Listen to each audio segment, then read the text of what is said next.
This is Superior Spider-Man by Mess Toys, or Ultimate Neighbour.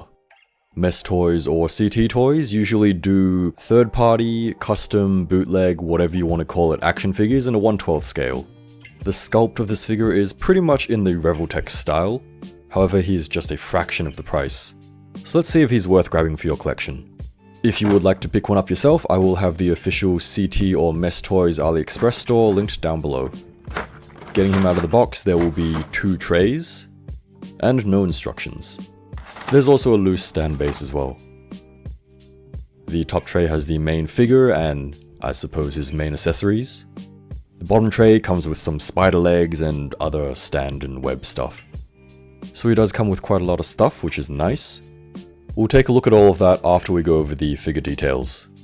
So how does the figure look so far? What do you reckon? Good or bad? Personally and honestly, I think he looks pretty damn good for the price. I mean, even if you ignore the price, I would still say he looks pretty good. All his web details on his suit are sculpted in, so it's not just a simple layer of paint. They're not 100% super neat, but it does look good and works well. The spider symbol is of course sculpted as well, and I would say it's a little bit neater than the symbiote Spider-Man that I got. Also from Mess Toys, by the way. Overall body sculpt does look good too, with all the muscles and details and stuff like that. Once again, pretty much just in the Revoltech style. One thing which is pretty interesting though and worth noting is that the shoulder is a little bit less cut out than your regular Revoltech. I think this is pretty good because it makes it so that when you have him in a kind of more neutral pose, the shoulder gap is obviously not as noticeable. As for articulation though, of course we'll take a look at that later on. Overall the figure just has a matte finish. Apart from his eyes, which do seem to be a separate piece and has a gloss finish. And I guess his little gauntlet things are a little bit shiny as well. Oh, and his Spidey backpack, of course. Overall, there's a good amount of detail, and it's not overly simple or too complicated. Accessories. A whole bunch of stuff, right? First of all, we have the stand base. Looks quite good. Pretty basic. The little claw thing to hold him, it's basic as well. There's no screws or anything like that, so it may get a little bit looser over time. However, the stand arm is pretty cool, it is metal and I suppose moves well. So that is there for you if you want to balance your figures. You can kind of use his Spidey legs to balance as well, so that's also pretty cool. I probably wouldn't recommend it for long periods of time though. So the leg things, he has 4 of them. They're quite sharp, so I would watch out with these. They do have 3 points of articulation each, or 4 if you want to count the one connecting to the backpack. Simply just plug them into the backpack, and then Arkham Knight just unalives himself. Anyway, plugging them into the backpack, the playability goes right up.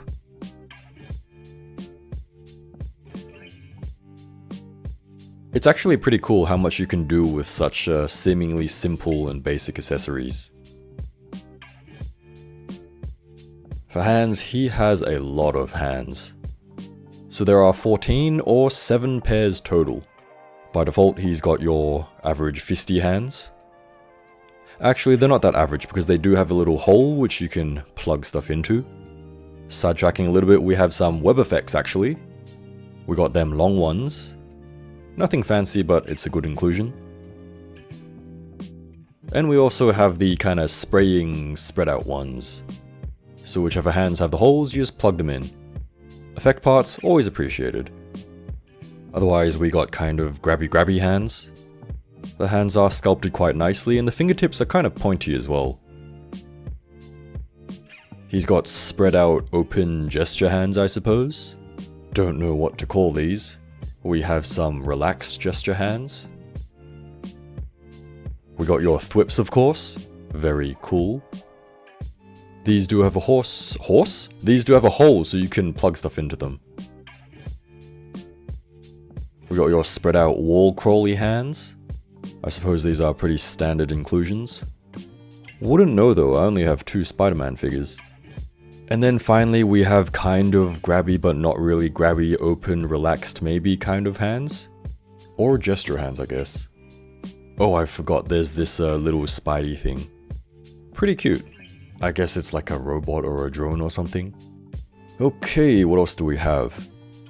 Ultimate Neighbour also has 3 head sculpts, so that is pretty cool. First of all, of course, we have your default masked up face. With a separate neck joint, we have a human head. This is auto, isn't it? See, I did a bit of googling. Looks pretty good, can't complain. Actually, I can, hold on. We got a half masked face, which also looks good.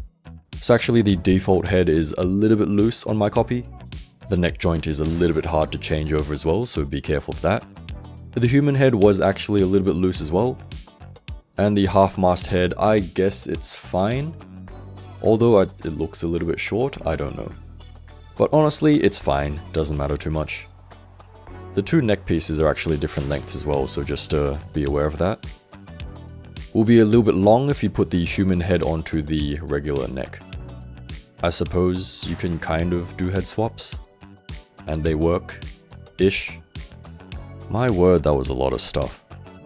So let's see how he moves. And they did some clever stuff here as well. Head turns are good. Just be careful when you tilt his head because, yep, anyway. His head will sometimes get caught on the side of the neck, so don't force it or anything. So of course he has separate neck and head movement. Gives quite good head range. Look up and down quite a lot. Even with the somewhat less cut out shoulder, he can still raise his arms well. You can of course just rotate them up. He has very good forward reach thanks to the butterfly joint.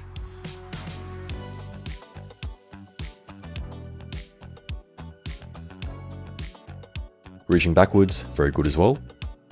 So the backpack is actually done really well because it allows room for the butterfly joint, while at the same time not sticking out too much.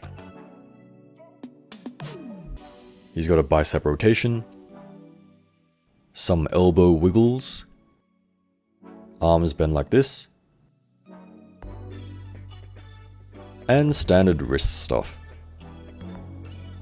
Very good upper chest tilts. A little bit of rotation.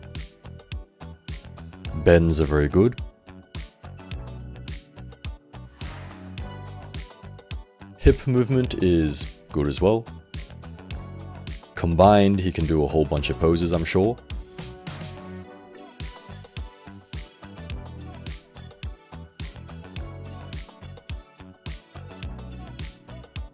Legs raised to the sides.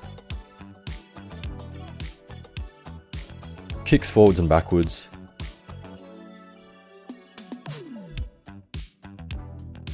If you work with it a little bit, you can kind of emulate him kicking up super duper high.